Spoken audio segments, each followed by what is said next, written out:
नमस्कार दोस्तों। चलिए आज बाजारों की दिलचस्प दुनिया को समझते हैं।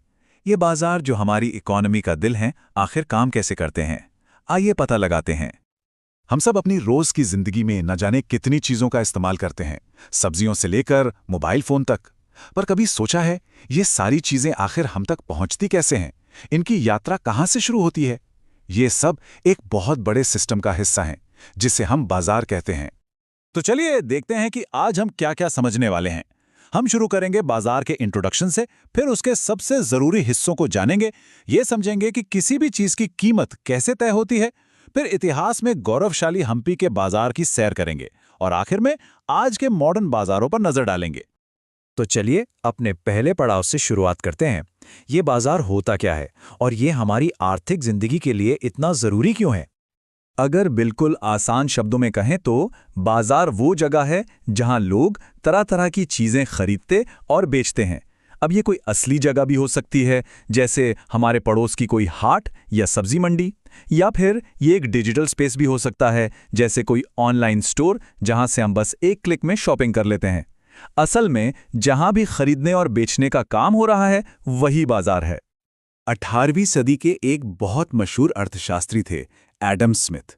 उन्होंने कहा था, समृद्धि बाजारों से तभी आती है जब लोगों को उन चीजों की जरूरत पड़ती है जिन्हें वो खुद नहीं बना सकते। मतलब साफ है, हम सब कुछ खुद नहीं कर सकते। एक किसान को इलाज के लिए डॉक्टर चाहिए और डॉक्टर को खाने के लिए अनाज। बाजार ही इन जरूरतों को पूरा करने का जरिया है। चलिए अब आगे बढ़ते हैं और उन मुख्य किरदारों और कॉन्सेप्ट्स को समझते हैं जो किसी भी बाजार को चलाते हैं। हर बाजार, चाहे वो छोटा हो या बड़ा, दो स्तंभों पर खड़ा होता है। पहला है क्रेता यानी खरीदार जिसे कोई चीज चाहिए, और दूसरा है विक्रेता यानी बेचने वाला जो उस चीज को बेच रहा है। इन दोनों के बिना बाजार हो ही नहीं सकता। ये एक ही सिक्के के दो पहलू की तरह हैं। और इन दोनों यानी क्रेता और विक्रेता के बीच जो होता है उसे हम कहते हैं व्यापार। व्यापार का मतलब है चीजों और सेवाओं का आदान प्रदान। पुराने जमाने में एक सामान के बदले दूसरा सामान लिया जाता था, जिसे बार्टर सिस्टम कहते थे। आज ये पैसों से होता है। यही वो एक्टिविटी है जो बाजार को जिंदा रखती है। बाजार सिर्फ हमारी फैंसी चीजों की जरूरतें ही पूरी नहीं करते, बल्कि हमारी मूलभूत जरूरतें भी पूरी करते हैं। भोजन, पानी, कपड़े और घर जैसी जरूरी चीजें हमें बाजारों के जरिए ही मिलती हैं।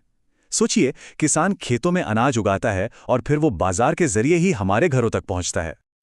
तो अब आते हैं सबसे दिलचस्प सवाल पर, किसी भी चीज की कीमत आखिर तय कैसे होती है?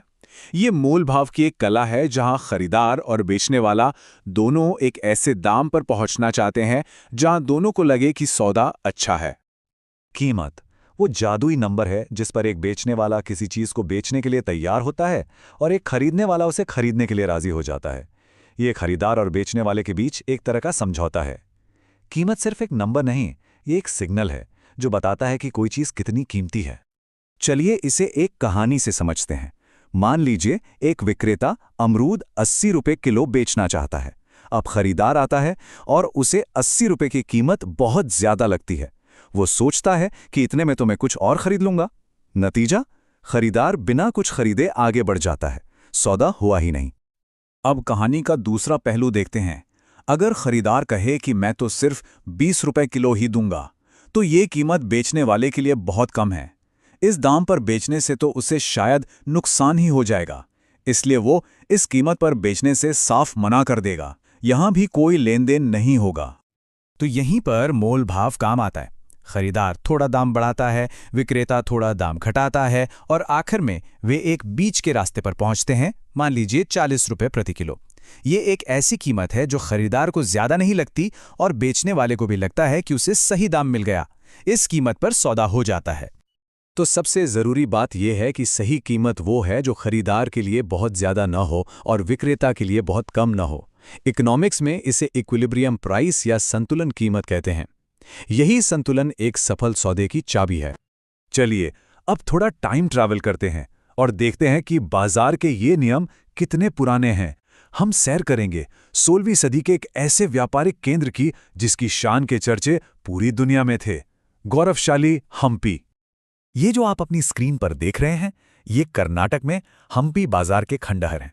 जरा सोचिए, आज से 500 साल पहले एक जमाने में ये विजयनगर साम्राज्य के व्यापार का धड़कता हुआ दिल था।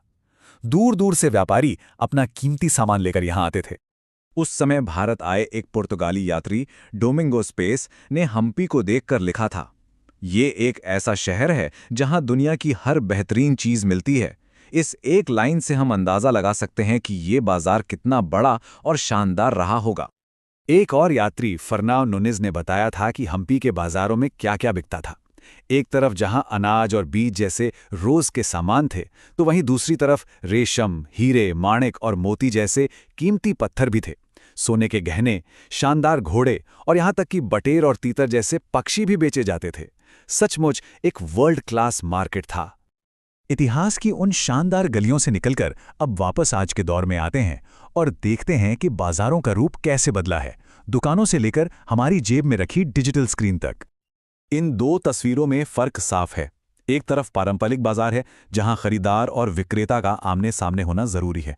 दूसरी तरफ आज का ई मार्केट है जहां आप कहीं से भी लेन देन कर सकते हैं। सबसे बड़ा बदलाव यही है कि अब दूरी कोई मायने नहीं रखती। सोचिए, आज ऑनलाइन बाजार की वजह से खरीदार और विक्रेता को मिलने की जरूरत नहीं है।